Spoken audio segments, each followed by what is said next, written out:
Are you ready to? Whenever you like. Just like make sure the mic's on. Okay.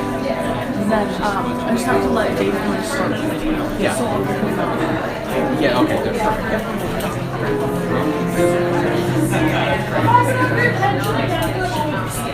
Just a quick announcement before we begin. I had asked that if you have a cell phone or electronic device, you turn it off or to silent. Thank you.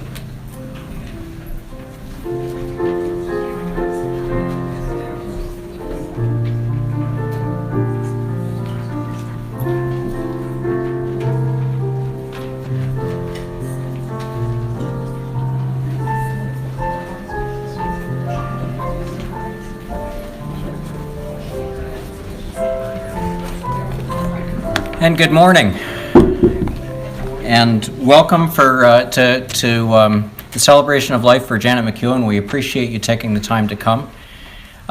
We appreciate, especially as we've pulled together, Miller George have been very tolerant of a committee of people seeking to organize things here, and we've been able to work it through very well. We appreciate them. We appreciate those who have traveled from a long distance to get here, and there's many of you who have. Each has unique memories of Mom, of Janet McEwen, and it's been great to hear some of the sharing. Our intent for this morning is to share a few thoughts, and then you're welcome to join after the gathering, to join for a bite of food next door. And you'll also find at the front desk that there are programs and maps should you feel inclined to join for the interment and for coffee and desserts at the farm afterwards. So thank you again for coming. My name is Chris. I'm Janet's youngest son, and I'm one of the speakers. We'll introduce the other speakers in a little bit. And so I'll just start with a brief timeline on Janet. A quote, "Hard times create strong men. Strong men create good times. Good times create weak men." I feel I should interject, "and women," as my mother would say. "And weak men create hard times." This is a quote from an author called G. Michael Hoff, who describes the generational cycles of our societies, and it still really rings true today. Janet McEwen was born into hard times, and this had a huge impact on how she lived out her days. Those hard times forged her into a strong woman. She was adventurous, grateful, tenacious, loyal, and hardworking, and she tried to make the most of each opportunity that she was given. Mom was born to Eva and Doug in 1930 in Kingston and grew up in Haileybury, about 500 kilometers north of Toronto. Her sister Ruth was born 2 years later. In the early 1900s, Haileybury had known hard times. The First War had wiped out a third of the young men.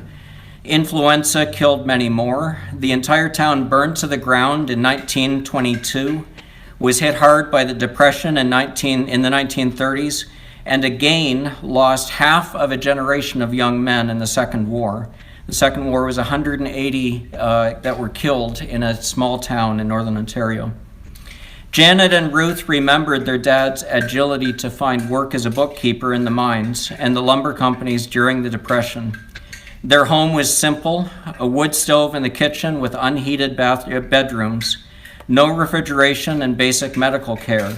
And with that basic medical care, Mom lost hearing in her left ear at a young age due to an infection. Doug and Evelyn did their best to give the kids a happy childhood. They loved teddy bears, and music was always in their home. I don't know if anyone saw Biggie the teddy bear next door, but he's from that era.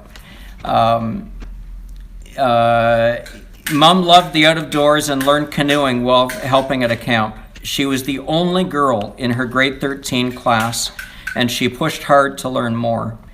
For several years, her dad's heart condition got worse before he passed in 1948, and the experience of helping to care for her dad led Janet to nursing school. In nursing school, she entered at the Ottawa Civic Hospital Nursing School at age 20. While there, she contracted tuberculosis and spent 5 months in recovery before she could finish her year. She ended up being a part of 2 graduating classes because of that. She gained several lifelong friendships from those school days, and especially June Cutt and Judy Tassania. After school was finished, she traveled west with her friend June and got a job in Saskatchewan as a public health nurse. And she worked in Prince Albert and later in Spiritwood. Then, at the age of 25, when on vacation in the summer of 1955, she met Jim. Their courtship consisted of canoeing each night on Lake Temiskaming, and they were engaged after a 9-day courtship. She returned to Saskatchewan to finish her contract. Jim visited once during the winter, and they were married on May 19th on a snowy day in 1956. Jim built their first house on the shore of Lake Nipissing, and they lived in North Bay for 6 years. The first 4 of the 6 kids were born in North Bay. They moved to Etobicoke and lived there for 3 years, and they kept a small sailboat on Toronto Island where they escaped during the summer heat, and Finlay was born there. In 1966, Dad was cleaned out by his business partner in Toronto, and they had to start again from zero. Mom was pregnant with me, and they packed up their Volkswagen Beetle with 5 kids and a dog, and they headed west, and London was their new beginning. Through these years, and despite busy schedules and living in opposite ends of the province, Ruth and Janet pulled their families together at least once a year to visit. 1978 was a big year for Mom. She went to the Arctic for the first time. Dad started a new company, and Mom began in politics. She was an activist for balanced development. That's the best way I could summarize for her. She started because Upper Queens was going to be turned into a 4-lane highway where she lived, and she didn't think that was a great idea. She opposed the federal prison in South London. I hadn't realized, but she and Joe Fontana actually were on the same side on that particular issue.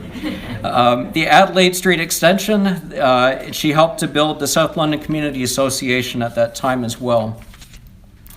And then in 1980, with the endorsement of Tom Cease, she ran a $6,000 campaign for a $6,000 salary and won a seat on council as alderman. She served 11 years or 3 terms, 2 as councillor and 1 with Board of Control on the City Council.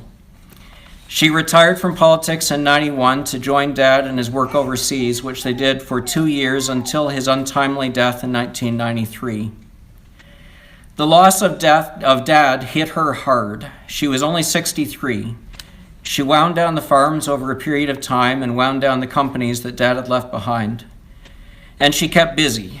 Women's Christian Association, Dearness Home, McCormick Home, St. Joseph's Hospital, Salvation Army, St. Leonard's, and others. The ski club we had remembered, and there's a few others in there too. She helped to establish the LIN system as an attempt for better efficiency in healthcare. But by 2013, she was beginning to slow down. I think that would have been the age of 83.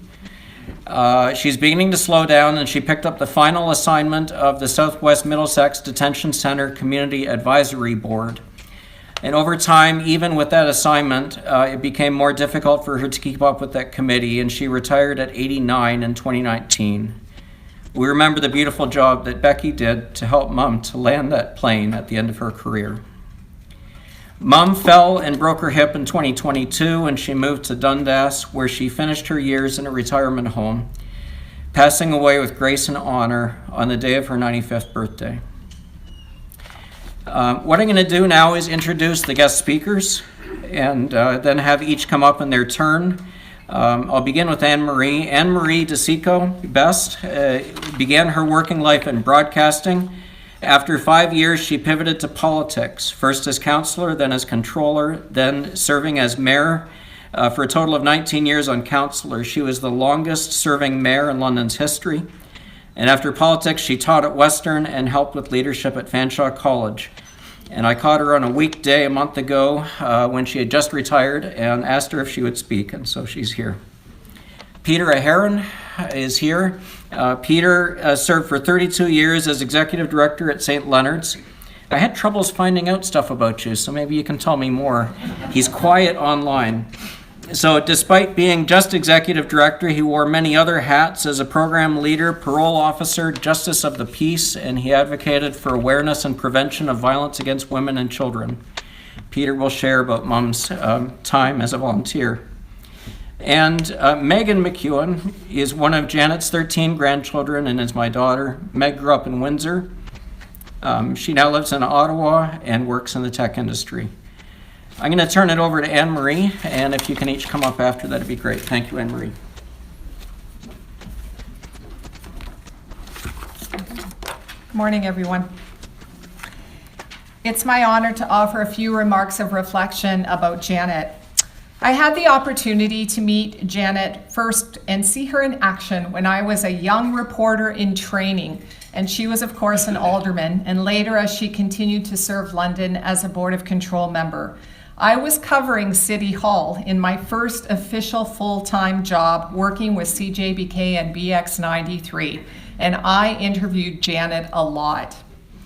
Now, in city politics, when you're in the municipal government, you don't hold the word honorable. You get alderman, you get controller, you get mayor. When you get into federal and provincial politics, once you get a minister position, you hold the title honorable, and you hold it forever.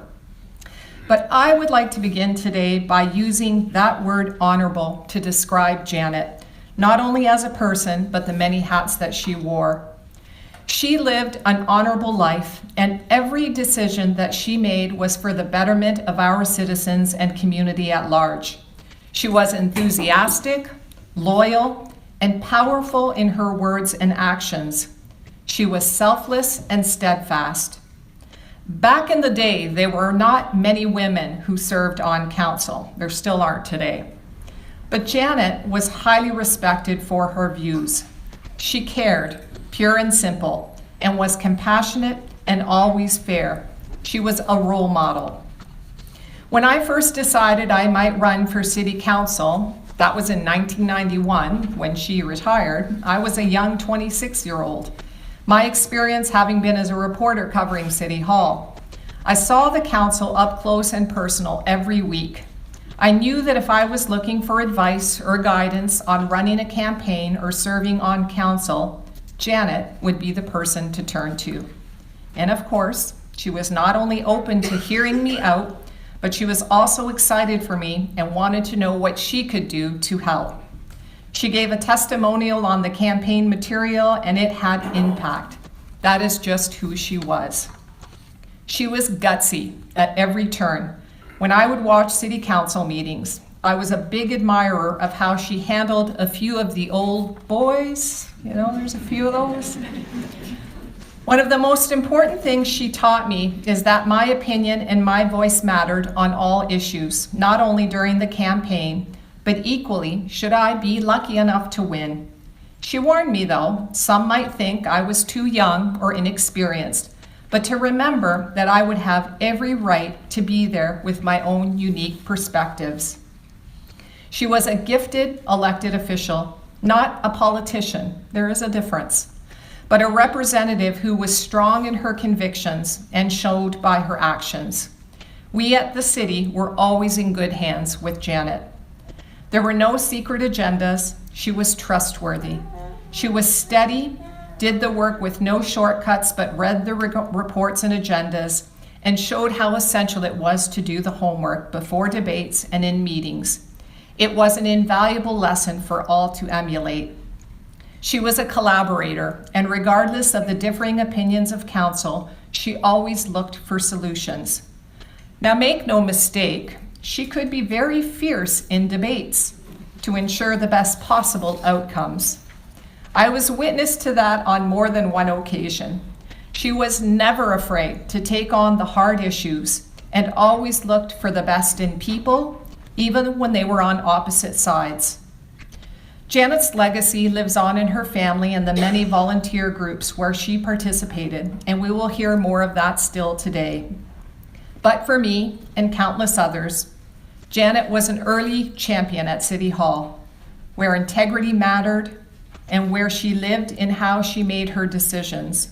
She was a voice of reason and paved the way for both women and men to take on the honorable role of member of council. I will be forever grateful for her advice, her encouragement, and her sense of fairness. Thank you for your service, Janet. May you rest in peace.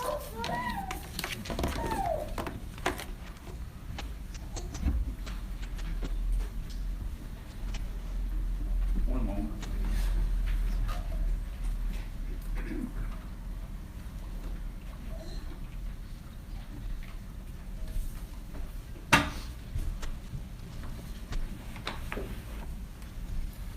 Well, thank you, Anne Marie, and good morning, everyone.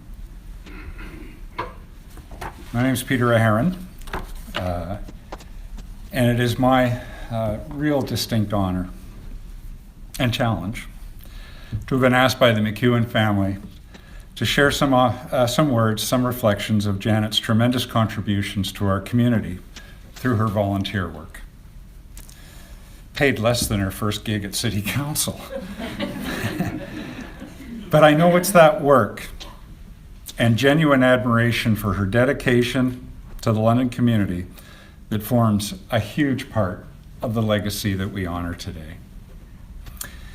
And Anne Marie and I haven't seen each other in some 20-odd years, well, 15 years or something like that. And I want to thank her for noting Janet's many contributions on the political stage. I'll attempt to briefly highlight her community contributions through service to not-for-profit boards and other community-based committees. What I found in listening to Anne Marie's comments was we're going to say quite a bit of the same thing from a different vantage point, but I think that speaks to the very genuine and principled approach that guided Janet in all of her activity that Anne Marie and I and others in the community were so fortunate to be a part of. I know Janet offered her leadership skill to many other organizations. Hopefully a bit of what I say about her time at St. Leonard's resonates. In 1990, St. Leonard's London had come through a period of considerable internal turmoil. Not really anything that any other organization, business, or entity doesn't go through from time to time. But it led to a major overhaul in the leadership of the organization and its board of directors. I was an extremely energetic, and Becky, some might say brash, young man and probation officer at the time, looking for a new challenge. Lucky for me, I was hired, and the next step in really rejuvenating this organization was to repopulate the board of directors. A very deliberate outreach was made to the former member of the Board of Control and City Councillor, Janet McEwen. The backdrop for that is this. Some of you would know that one of St. Leonard's core services was, and remains to this day, group homes. These facilities house people, well, the ones St. Leonard's operated, house people that are in conflict with the law, widely or more generally perhaps known as halfway houses. Well, as Anne Marie touched on a bit, and I'm sure many of you here would know, stepping into municipal politics is inviting countless headaches. The challenge and controversies associated with group homes and halfway houses, that's not a headache. That's a migraine. You all know, or you may have heard the term, the acronym, and politics and what we do is laced with acronyms, but here's one you may know, NIMBY, not in my backyard. In her political life, and Anne-Marie spoke to her courage, Janet confronted NIMBY head on. And as Anne-Marie also indicated, when she did so, she had done her homework and she knew the issues. As a thought, and also that was combined with the very thoughtful and compassionate individual. She understood the need. What was characterized, that always characterized, I found, Janet's approach to issues. Genuine concern, preparedness, and pragmatism. As I mentioned, Janet's expertise was widely sought after. She was a leader, as Chris has touched on, in the Women's Christian Association, and at that time, they were the governing body for the McCormick Home on Richmond Street. Richmond and Grosvenor, I think, is where it was located physically. Janet played an instrumental role in the development of the new McCormick Home, now located on Oxford Street West. Janet, also as Chris noted, sat on the Southwest LHIN, that stands for Local Health Integration Network, which in the day played a very significant role in the allocation of healthcare funding in the southwestern Ontario. No small task. If that wasn't enough, she was a champion for the redevelopment and construction of the new Dearness Home on Southdale Road. Wellington South at Southdale. With the McCormick Home and the Dearness Home, there are buildings that we can pass that truly do stand for decades, will stand for decades in our community and bear witness to her commitment to our community and in those instances, especially seniors. I note in my preparation and after a brief conversation with Chris, I was leaving out other pursuits. The London Ski Club, Track 3. Those little guys going down the ski hill with 3 skis because of their ambulatory challenges. Janet was behind that. Yacht Club in London is not an oxymoron, but a bit odd, but Janet was certainly a leader within the Fanshawe Yacht Club. And I think instructing sailing, if I'm not mistaken. I might not have that right. Yeah, she did. Now, with all that activity, it was really frequently the case that Janet would arrive at St. Leonard's offices for a meeting, having just left a meeting concerning any one of those previously mentioned pursuits and organizations. However, and always, she was prepared. She knew what our issues were.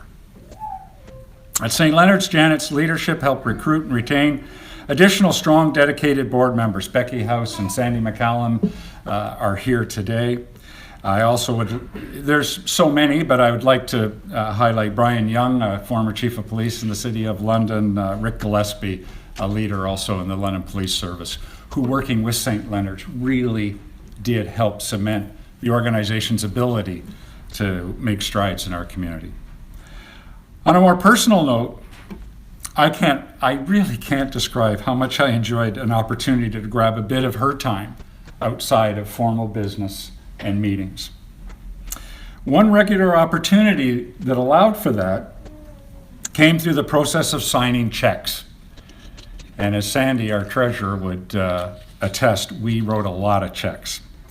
To younger people here, a check is a piece of...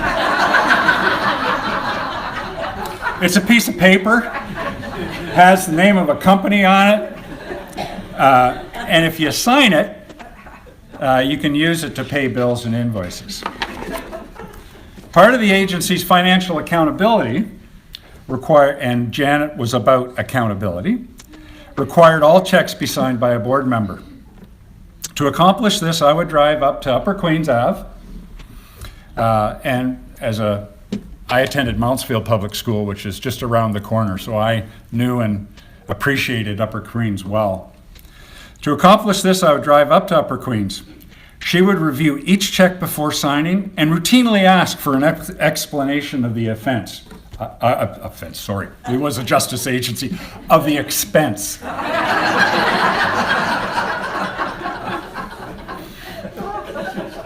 Not the first time I misspoke. Always thorough. It would not be uncommon to catch Janet, though, just coming back from the farm. And frankly, it was, to the family, it was a bit odd to come to a meeting with your boss and she's got on rubber boots and a fair bit of dirt under her fingernails and that kind of thing, because she had just chopped wood for the winter for the farm. Or maybe she was coming back from the French River in a canoe trip. Some other physical task was certainly possible. Our conversations were always interesting to me. There was always so much to learn from her, and I think that echoes Anne Murray's comments. Around that time, from Elmira, Ontario, an author, Malcolm Gladwell, was gaining notoriety with his book on leadership and change. Many of you may remember or have read The Tipping Point. To broadly summarize, not do justice to the book, but to broadly summarize, Gladwell suggests that for an idea or an entity to succeed, you need leaders with specific skills and personality traits. One essential skill that Gladwell, essential individual with skills that Gladwell identified was that of a connector. Connectors he characterized as their ability to span many different worlds is a function of something intrinsic to their personality, some special combination of curiosity, self-confidence, sociability, and energy. Boy, did Janet have that. Janet personified Gladwell's definition of a connector. When it came to promoting change within the agency, I well remember Janet saying to me, in her own very soft-spoken, but absolutely firm and resolute way, Peter, if we aren't moving forward, we must be going backwards. That characterized Janet's approach to a lot of her leadership. Adopting Janet's world in my own life, I left St. Leonard's in 2010, accepted an appointment as a Justice of the Peace. Former mayor, her worship, and I, his worship. It's kind of funny. Janet stayed with St. Leonard's a while longer, and as was pointed out, her commitment to community safety in the community saw her, along with Becky House, serve on an advisory committee providing some oversight to correctional institutions. The community and many organizations benefited from Janet's dedication. She received various awards and plaques for her efforts.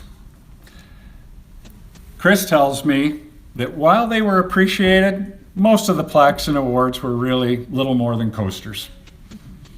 To Janet, it was about the people and helping out. Finding words to convey the admiration of a community for a lifetime of service is impossible. But I would like to close with a term, frankly, that I heard in a funeral of a colleague of my dad's years and years ago. And that person described the individual there, and I will describe Janet as a mensch, a Yiddish term, a person of integrity, honor, and kindness who consistently does the right thing. Thank you, Janet, and thank you to the McEwens. Thank you.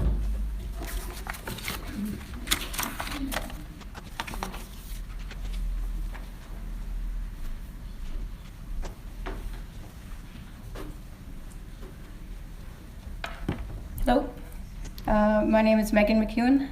I'm one of Janet's, I believe it's 13 grandchildren, and I've been asked to share my memories of Janet as a grandmother.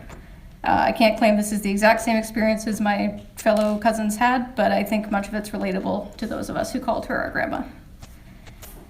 Lemony Snicket once described one of the characters in his children's novels as a truly fierce and formidable woman. I've always thought this was a very good description for my grandma. She was not like most of my friends' grandmas. They did not fly to Nepal to attempt to climb to Everest Base Camp. They did not have Ontario Correctional Services mugs that they got from volunteering with the jail. They did not go into the woods in their 80s with a chainsaw in one hand and a hatchet in the other to cut deadfalls. They further did not cut deadfalls at the cottage by standing on the water, each foot in a different canoe, to reach overhead and chainsaw down a deadfall hanging over the lake, as one of my cousins remembers seeing. They did not have old campaign signs from their time in politics in their basements. They did not jump into the freezing May waters of the French River and practically dare their grandchildren to come and join them for a swim, claiming the water is just fine, why aren't you enjoying it? Grandma was passionate and enthusiastic. She had a very emphatic way of speaking, especially on topics that she cared about. She was always happy to talk and debate and discuss current events, environmental policy, justice systems. She was creative and enjoyed the arts as well and would happily talk about music and art and knitting. She didn't tolerate fools. She could present as tough and strict. Woe betide the grandchild who tried to get out of doing dishes at a family gathering. She was sure to notice that you were sneaking away. But she had a soft side, and if you got her to laugh, it was always raucous and unrestrained. She was fair but strong and unwavering. As a woman today working in engineering, I often find myself the only woman in the boardroom or on the factory floor, and I remind myself when I feel out of place to channel my inner Janet and own belonging in those spaces. She was a teacher, and one of her favorite things to teach us was her love of nature. It was from Grandma that I learned as a young child how to walk down steep slopes in the forest by turning my feet to the side. She taught me the names of the constellations and the songs of the birds at the farm and at the cottage. She showed me animal prints in the snow and taught me what animal made them. She taught the names of the flowers and the trees and the weeds, and she even taught us how to identify animal droppings. One of these lessons I particularly remember, I was only 6 or so and was learning how to kayak for the very first time at the cottage. Lesson 1 with Grandma was how to get into the kayak. This was fairly straightforward. I was liking this. Lesson 2 was how to push away from shore and float on the water. Even better. How great. Lesson 3 was how to fall out of a kayak. I was not aware that this lesson was on the agenda. Grandma had decided that the best way to learn how to dump a kayak was to flip mine without warning so that I would really know what it's like to end up in the river unprepared. I did go on to kayak after that, but I did not take up whitewater kayaking. Grandma was always clear that she deeply loved her family. I find it amazing that even as a matriarch of many McEwens, with grandchildren and great-grandchildren spread across Canada, she managed to be a part of each of our lives. She came to the cottage with us and came to school events and sent birthday cards and remembered what we were each interested in and what was happening in our individual lives. She was active and present while still living her retirement years, helping out with her many volunteer roles. Even in her last years, with her memory beginning to fade, she retained aspects of her fierce, fiery, formidable personality. I remember not long after she moved into long-term care, I went to visit and we took a tour of the building together and visited the library. She'd only been there a few weeks, but she very passionately began to explain to me how there was no library here when she arrived, and the poor residents were deprived of literature and of entertainment, and it was simply awful and it could not stand. But she had fortunately lobbied the government and run a campaign and had personally secured the funding and materials for the library we're standing in right now. The wonderful thing is that I know she did exactly this sort of thing her whole life with McCormick Home and the Lynn and politics and many other ventures. So I choose to believe the heart of it, and I find it beautiful that she retained that piece of herself that was looking out for her community and daring everyone to do better. I see her legacy reflected in my family, my aunts and uncles and cousins. I believe we all reflect pieces of her passions and personality. We all share love of nature, particularly the French River, but also the Arctic and the Canadian wilderness. We love paddling a canoe on a quiet morning in the bay and listening to the loons. Many of us have chosen helping or creative or nature-focused professions. We're volunteers and we're activists and people who know that our voice matters.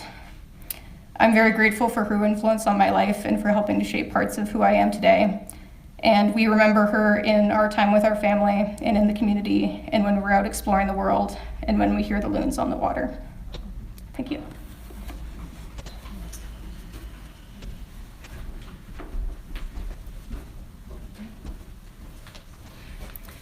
Thank you each for drawing color into Mom's life. I'll wrap with just some thoughts in terms of Mom's legacy and some of the things that drove her.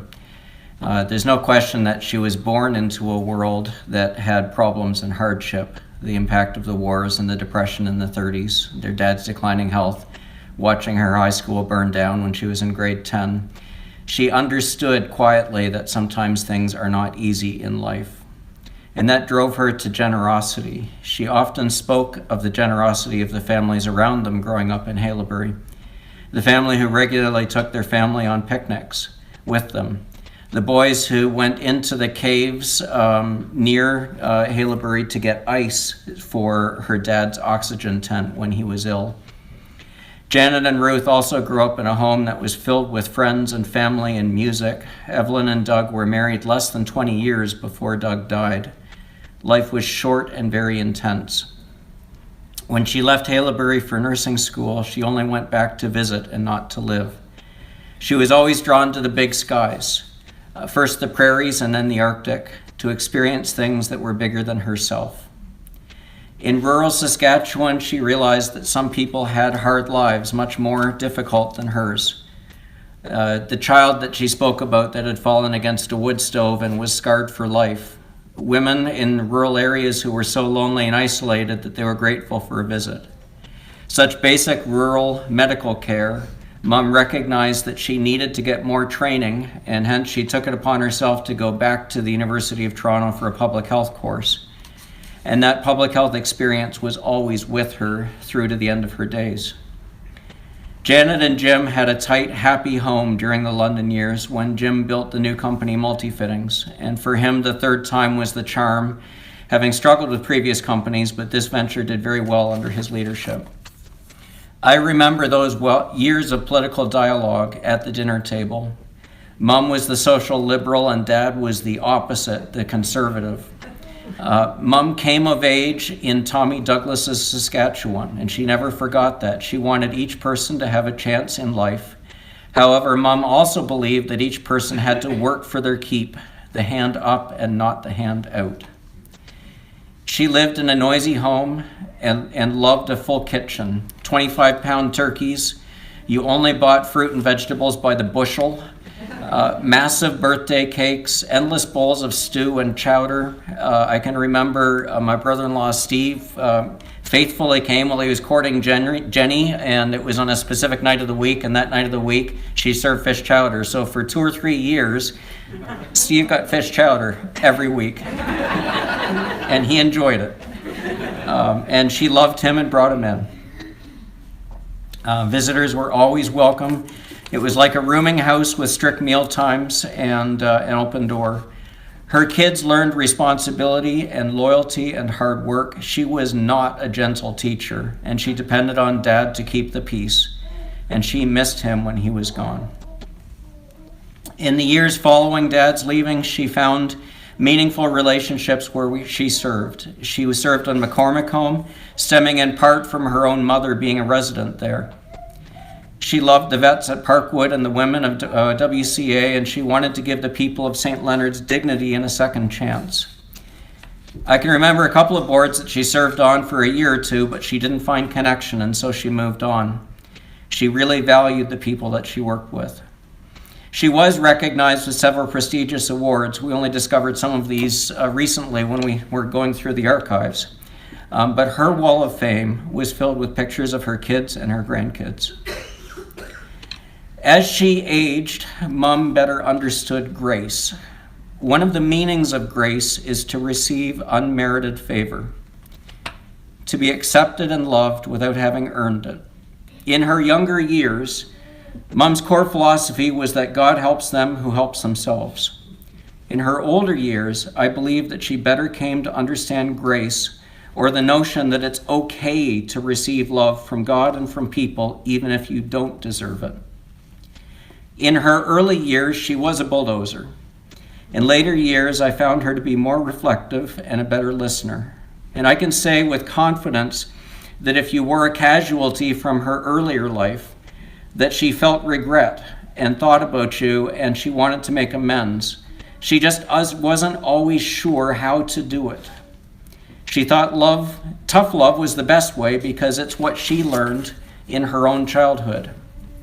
But in later years, I found that Mom was much more willing to receive love and to give hugs and to hold your hand as you sat together. I believe that if you were hurt by her, that in some way she would want you to know peace in your hearts today. In her final years, Mom learned to be cared for by others, most of the time. She still had a feisty relationship with the staff in the nursing home, and she still sometimes would give resistance to her caregivers. But her caregivers overcame that and showered her with affection and told her that she mattered. They broke through the Scottish stoicism and they found her smile. And we are so thankful for those caregivers that were there consistently for Mom during those years. I'm going to move into a closing in prayer, and I'll just ask you, if you don't often pray, maybe just quietly contemplate your own thoughts in this. Building upon Mom's lessons later in life, I would encourage you to acknowledge relationships in your life that are broken or unfinished. And today is a good day to begin again in those. To ask God to help heal any brokenness in your life. To ask Him for peace within your own heart and with those who are living and those who have already passed away. A peace that is a gift that only God can give. I have found it helpful to live and to pray with open hands because it's easier to receive help and to also receive that which I don't deserve with open hands. Forgiveness, love, acceptance, and adoption in God's family. I'm just going to close in prayer. Father, thank you for having been able to see the full legacy of Janet McEwen's life, for the people that she learned from, for others that she had helped, for her leadership and her lessons on service and humility. Lord, we quote from that prayer, please grant us the serenity to accept the things that we cannot change, the courage to change the things that we can, and the wisdom to know the difference. Thank you, Father, for all that you have done, for drawing us together, and for giving us a chance to reinvest her legacy with the days that each of us has left. In Jesus' name, amen. Thank you for being here today, and we ask that you continue to visit, and that you bless one another, and that and take safe travel as you head home. Thank you. I'm going to turn things over to the folks at Miller George from here, and they're going to give you directions on what happens next. Jenna, I believe I'm turning over to you.